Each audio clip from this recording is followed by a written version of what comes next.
Hello, everybody. This is Carol Maletta. Welcome to the Parenting 411 podcast, where we share information parents need from sources they can trust.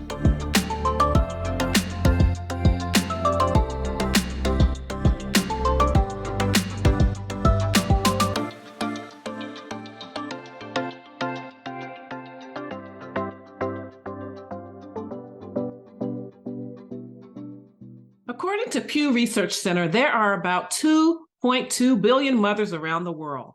There are an estimated 85 million moms living in the U.S. alone. That's a lot. A lot of women overseeing the healthy growth and development of the young minds and bodies of babies and children and guiding their lives as they get older. Even with spouses and partners, it is an awesome and sometimes overwhelming responsibility.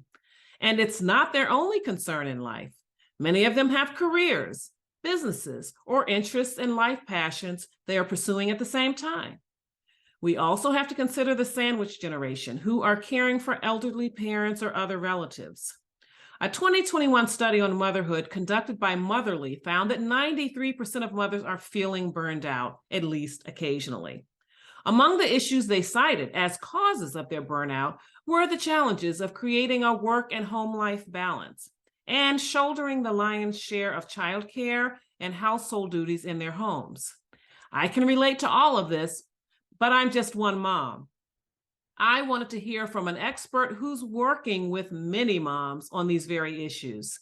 Meet Jill Wright. Jill is a mindset mentor, time management guru, and alignment coach for moms who are looking to reconnect to the version of themselves that doesn't just go by the name of mom. Jill knows what it is to put your own dreams and goals on the back burner because of the demands of a young family. But here's the truth, she says. It doesn't have to be that way. She speaks from experience, and I'm going to let her tell you a little bit more about that. But as a result of her experience, she felt called to share the knowledge and tools she was learning with other moms who were struggling with the same things: overwhelm, chaos, and guilt. Today, under the banner of Grow Like a Mother, she's passionate about supporting a community of high-achieving women who want to find harmony between motherhood and living out their own personal dreams. Welcome, Jill. Thank you so much for having me, Carol. It's a pleasure to be here. Thank you. I have definitely been looking forward to our conversation. So why don't we just talk about your experience, how you did get started with this very essential work of reconnecting moms with themselves outside of being moms? Yeah, well, I mean, ultimately, it goes back to my first experiences in motherhood and specifically with my second child. The first one, I kind of just stumbled through, as many of us do, right? And it wasn't until my second came along that I really started to feel outside of myself. I started to forget what it was like to be away from a kid, you know? Mm-hmm. I didn't understand or remember or know what I like to do, just me, you know? And I also at that same time was suffering from postpartum depression and anxiety. I had really bad adrenal burnout. I was starting a new business, and my son had been diagnosed with autism. And then the global pandemic hit all within the span of like a 2 or 3 month period. And so everything for me just kind of hit me at once, and I really hit rock bottom. And from that point, I started talking about what was going on with me, with my friends and my family, and realized that there were so many other moms who either felt the same way, felt totally lost, couldn't remember who they were, put themselves on the back burner for so long, or they were surprised that I was feeling that way. They thought, well, you look like you've got it all together. How can you be feeling this way? Which really opened my eyes to the fact that if we're not talking about what's hard and what's real, then people might not recognize that, even though they're very close to us. And so I started doing a lot of work on myself in personal development and tools to get my own life back on track. And in that, I found ways to navigate through my situation of being a mom with young kids Many of the personal development tools are geared towards retirees or wealthy old men, or, and so it's hard to work those things into your life when you're a mom. So my passion really is finding those tools and presenting them in a way to moms that can really help, but also be accessible in the season that they're in right now. hmm And I can certainly relate to that because I remember when I first came home, because I was in corporate marketing just prior to having my twin sons. And just in the course of getting myself organized and trying to keep track of things, I would try different planners. And I found myself cutting and pasting, putting tabs on, or just really Mhm. doctoring up basically these planners. It didn't occur to me back then that you really could design your own and sell it, but I wish I had thought about that. But that's one thing that I definitely can relate to that you just talked about. But another thing that I want to ask you, because I was just curious, you said that you were starting a new business as well. Now, was that business related to what you're doing today, or did your experience totally drive this? Yeah, exactly. So the business that I started just prior to the pandemic was actually a consignment store for women. Okay. I started a bricks and mortar location and signed the lease like weeks before everything sort of went down with COVID, and so it was a really interesting experience. I did get to sort of do that business for a year and a half or so, but in doing so, I learned about myself that the part I liked the best was creating a community spot for these women and hearing their stories as they came in. And I was inspired to start a podcast, and I didn't really know how I would relate that to my business, but I became a figure, sort of a public figure in town, and wanted to use that platform for something meaningful. Mhm. And as I look at it as a blessing that I had to close the store down due to the economic situation, but it really pointed me in the right direction of what I'm doing now. So it was a beautiful sort of evolution to get here. Okay. So, what areas and tools do you direct moms to help them to pull things together? There are so many, but some of the main things that I focus on, my four pillars that I teach on are Mhm. mindset, first and foremost. Um, the next one is time ownership. So I like to say time Mm, ownership instead of time management, I like because it. yeah, it gives us a little bit of an edge, sort of a bit of a kick in the pants that we need sometimes, right? That word ownership. We talk about goal achievement. And again, it's not just goal setting, it's really in the achieving of goals. Mhm.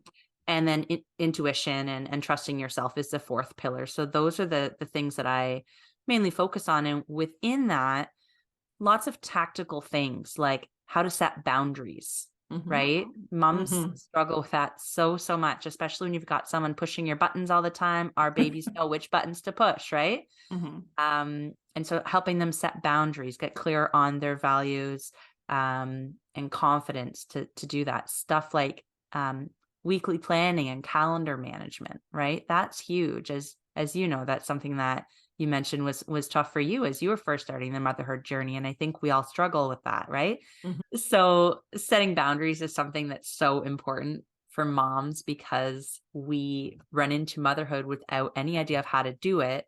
And we have little humans all the time pushing our buttons, testing our boundaries, and it's so easy to give in.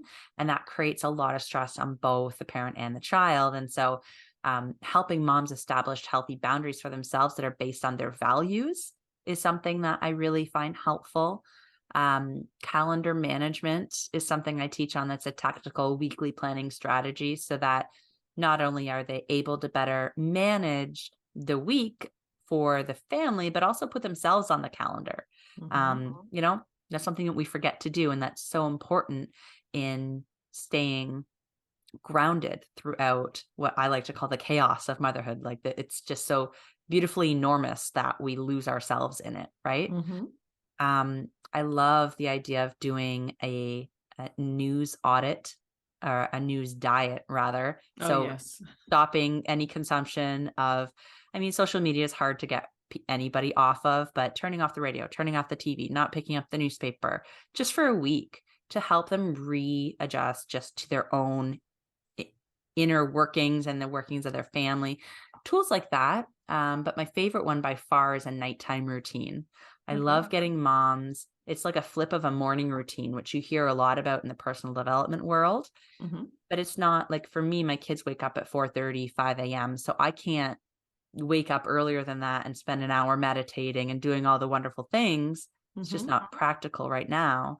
And so I find that creating a nighttime routine that gives you some of those same results, but then Mm-hmm. you have a fresh night of sleep after you've done those things, can be a really beneficial way to work in some balance into your world as well. I like that a lot, especially when you have young children because they go to bed early. Mhm. I wish I had thought that way when my children were really young, but what happened was I put them into bed and I was on a next shift. That was another shift. Like I did a whole lot of other stuff. I mean, and Yeah. that's before I had the business, when I was really active in the business. And I would do more stuff, housework or I don't know, but it wasn't for me. Right. There's always something else to do. And that's why we fall so low on our priority list, because there's always that next thing to do. We'll be right back after this.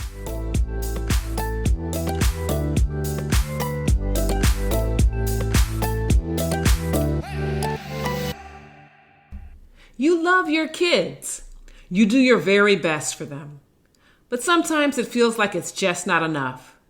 And you're so sure you're the only one who feels this way. The truth is, you're not alone. It is also true that there are some things you're doing quite right. And there's a community who would love to exchange ideas with you. I'm Carol Maletta, creator of the Parenting 411, a portal for parents where I share information parents need through webinars and masterclasses. And not only that, the parents there support each other on this amazing journey in the Parenting 411 community group on Facebook. I can't wait to meet you in the community.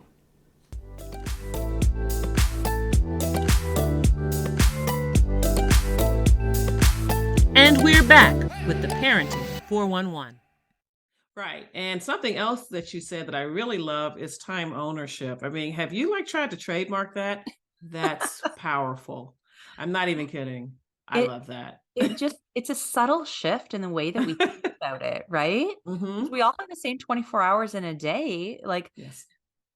and it's just a matter of how we take control of that time, because you can't get more of it, right? We Right. all want more of it, but it's not a renewable resource, it's limited.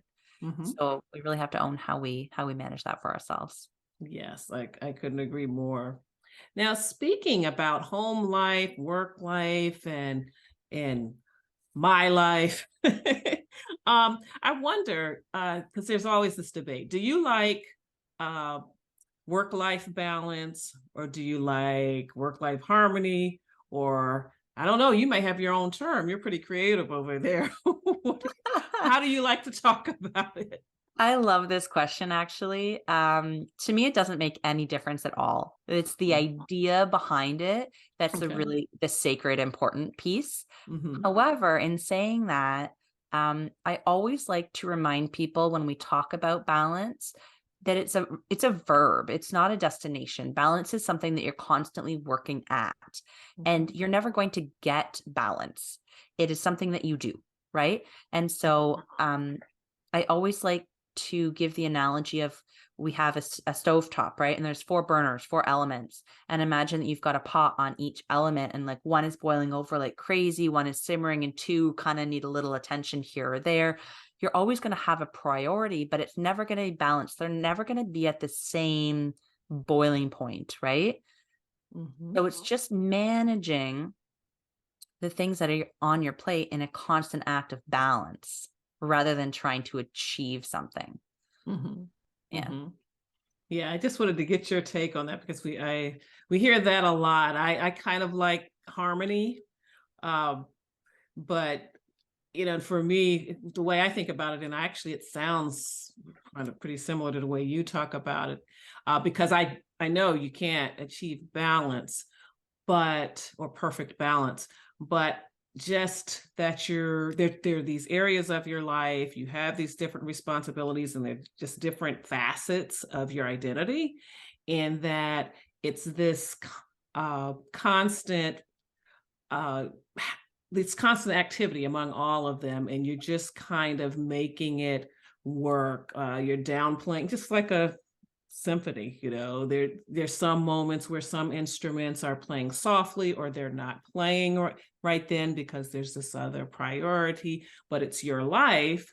So there's just this harmony that you're creating with all of your roles, and it sounds similar to the way you talk Yeah. about it. I love that. I used to play in bands when I was in high school, and so Okay. having that idea of had that symphony really hits home for me. Thank you for that. That's wonderful.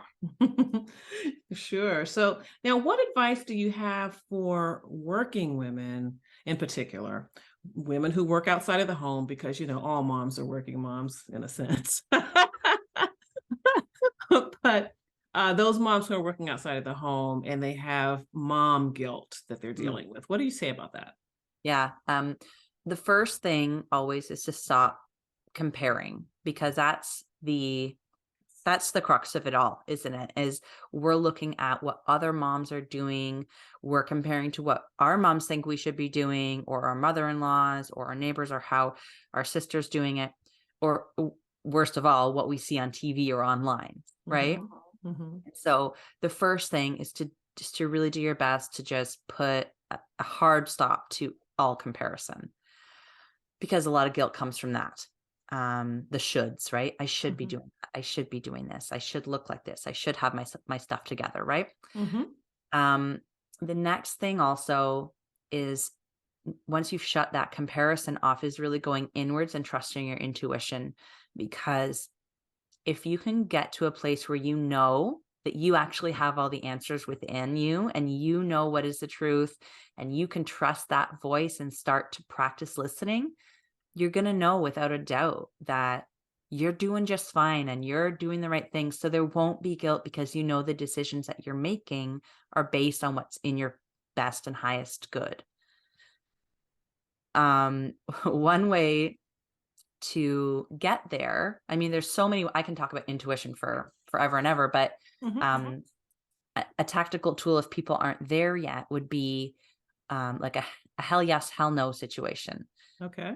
If you can figure out what are, let's say, 3 or 4 values that are super important to you, and start making decisions based on those values, Hmm. and every decision needs to be either a hell yes, or by default it's a hell no, right? Hmm. You don't Hmm. have to say yes to everything. Hmm. And so if you can be okay with knowing that if it's not a hell yes, it just must be a hell no, then you can let go of any guilt for saying no to something, because it wasn't in alignment with your goal, and it wasn't a yes, I cannot wait to do this thing, Yes. right?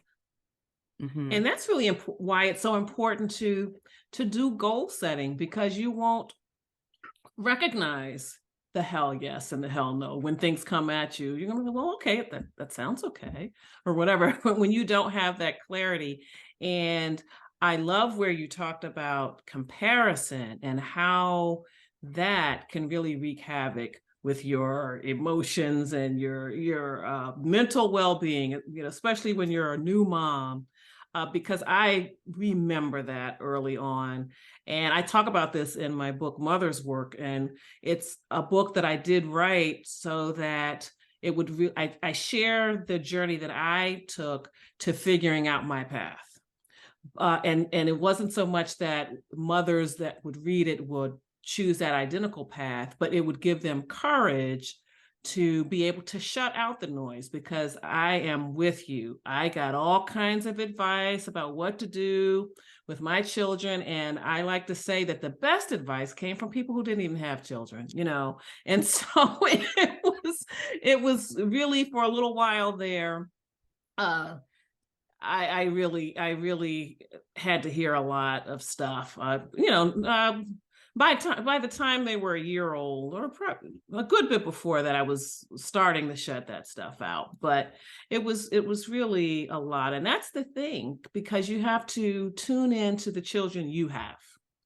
You Yes. to some extent, yes, you can get some advice from people, and you just decide and weigh whether that's going to work in your house. But they have different children, and you're not with them all the time, so you don't know the work that they're doing to get the relationship that results in the exchanges that you see at that snapshot in time. You just don't know. 100%. And so, that's so important for moms to understand, and that's what I wrote about in there. So it sounds like we kind of had similar experiences, and I also have a son who had developmental delays in his case, and we were just those were diagnosed at about 13 months, and so we learned it pretty early on. And so this is still in the period where people are over your shoulder trying to tell you what you need to do and all this other stuff. And I was like, look, as for me and my house, this is the way it's going to be. My husband and I had to really get on, decide that we're going to come together, be on the same page with this, and do it, and tune everybody out. And I'm really glad that we did. My twins graduated from college last May. Doesn't mean we were perfect, but we got it done. I mean, and they got it done. When I say we, the four of us. But I'm definitely not going to downplay the hard work that they put in themselves. But we had people along the way talking about, one son he'll never go to college. And we're like, you don't take options off the table for our child. We'll support him, and he'll decide. I mean, it's because of the work that he's willing to put in. He'll decide if he's not going to college, but he went to college. That's so awesome. And finished on time, so you just really have to just settle in and tune into your child, because they are the ones that you don't owe anybody else anything but your child. Yeah. And especially this day and age, you don't owe strangers on the internet with their blog opinions anything, right? Like, we're inundated with information that's Yes. accessible to us at rates that, like, we can go down a rabbit hole on any parenting question. Like, the internet's a scary place when you're a parent, because there's so much information and you want to do it right. Like, there's so much pressure. So yeah, if you can not compare and just trust yourself, the implications of just those two things alone are huge.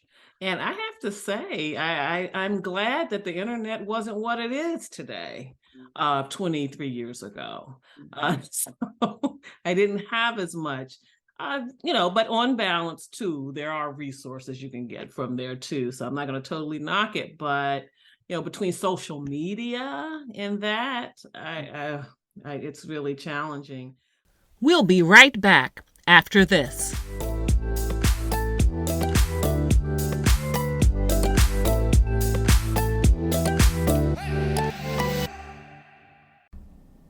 As the saying goes, mother's work is never done, except when it really is. I'm talking about my new book, Mother's Work, Pearls of Wisdom and Gems from My Journey. I share my transformation from an outmanned, overwhelmed mom of twin boys to a parenting strategist and consultant, and being honored as DC Mother of the Year by American Mothers Incorporated. In Mother's Work, I tell you about the 7 guideposts that kept me anchored as I weathered the peaks and valleys of motherhood. Grab your copy at carolmaletta.com/motherswork.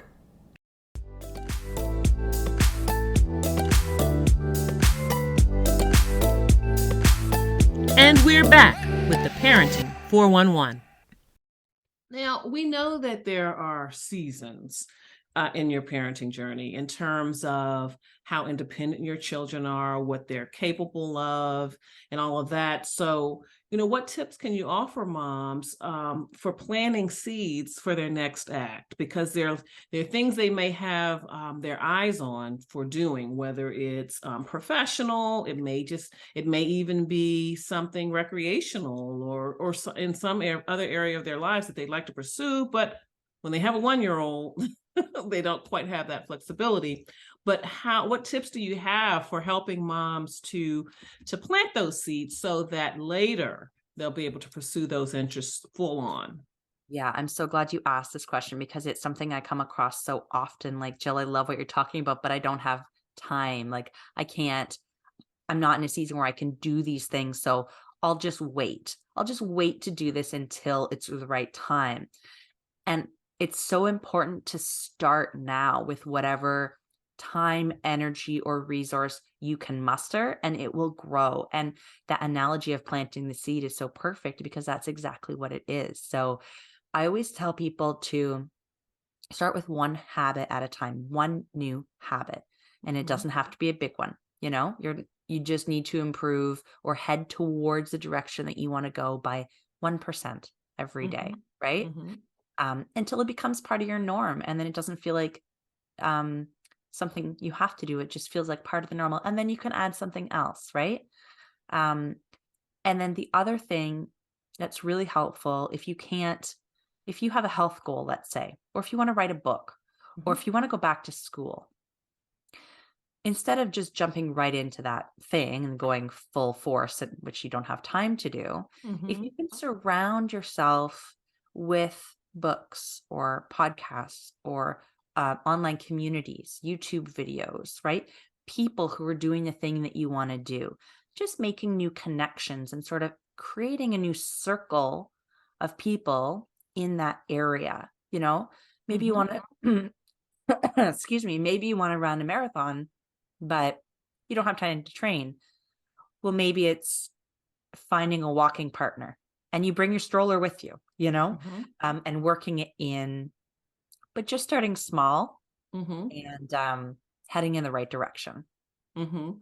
And that's where I can circle back and talk about how the internet is a blessing because you really can tap into the wisdom of other people in a way that, like I said, back then, I really couldn't do. Like, for example, in my professional work,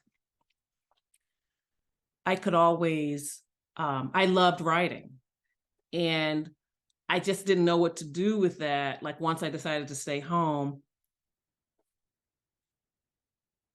I wasn't sure how to, I wasn't sure how I was going to do that or what channels I could put it towards the writing. And I didn't really know as much about blogs and things like that back then. And that would have been really good to know. And then I probably just with the more information on the internet, I could have explored more possibilities with that. I think it all worked out. I think I'm doing what I'm supposed to be doing right now. But that is one blessing there. And then your idea of starting with one thing, and I want to tell you my one thing. So when my children were really younger, I just didn't really do that much that I enjoyed doing. Like I really stopped watching TV because by the time they were before they were born, my husband and I had favorite series that we watched and all that other stuff. And I tried it, in in those early months, with after getting them to bed, and of course you could record your shows or whatever. And one day I just looked up and said, "You just need to let these go. You just let that go." And that was really freeing for me. But then I still didn't find myself able to do a lot of things that I enjoyed doing. So, when I was younger, I used to get compliments on my hands. I'm 6 feet tall. I have these long fingers, and I would always hear, people will always say, "Oh, do you play piano? They look like, piano playing hands." So, or you should be a hand model, even. So, because I really took care of them, and they were always polished, all this other stuff. So I don't have to tell you that once I had the children, changing diapers 10 times a day, washing 10 times a day times two, Right. and washing my hands 20 times a day, my hands were just unrecognizable. They would get so dry and they would crack and all of that. So the first thing that I decided to do was reclaim my hands.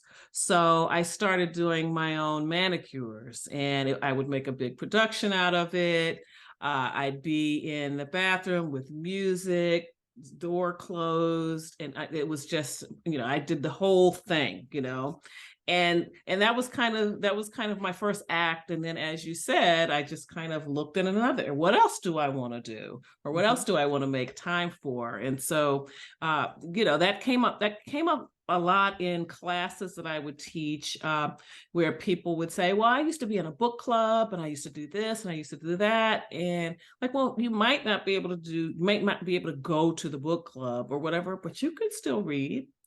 Yeah. And you can still maybe you could talk maybe one to one, with a person or something. Now you could do Zoom, but back then.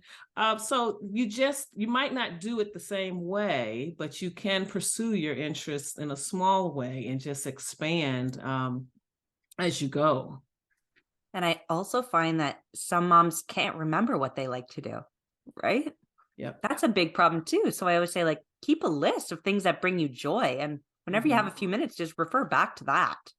Right, right. And perhaps keep a journal and with your ideas too, Mhm. because that's another thing, there's baby brain. So you have these good ideas and then they just go right out of your head as you're, very focused on what the children are doing. And I really do believe something did happen to my brain right after I had them. And, I didn't always remember some things that I used to do. So I definitely can relate to that. So how can listeners follow you and keep up with what you're doing? Yeah, awesome. Thank you for that opportunity. I have a podcast as well, and it's called Grow Like a Mother. That's the Mhm, name of the business. mhm, That's the way you can find me on Instagram, Facebook, TikTok. It's all at Grow Like a Mother. mhm. And the website is livingwithheart.ca. And so that's where you'll find all the free resources, digital courses and products, and everything like that. Okay. Well, that's great. I really appreciate you spending time with me because I know there are a lot of mothers out there that really are struggling. They love their kids. I mean, there's no doubt about that, but they're just trying to figure out how they can do that. They can tend to their children's needs, make sure and enjoy their children, um, and still be in touch with themselves, which is why you have your company. It's a real challenge. It really is. Yes. And we're all in it together, which is the important part to remember. So, everyone, thank you so much for tuning in. And if you are watching on YouTube, if you watch the recording on YouTube, by all means, like and subscribe, share it with your friends, and definitely your mom friends. I hope you will like and subscribe this podcast and this episode and share it with your mom friends because I really think that you all need to know about Jill Wright and Grow Like a Mother. And remember that it's never too late to be the parent you want to be.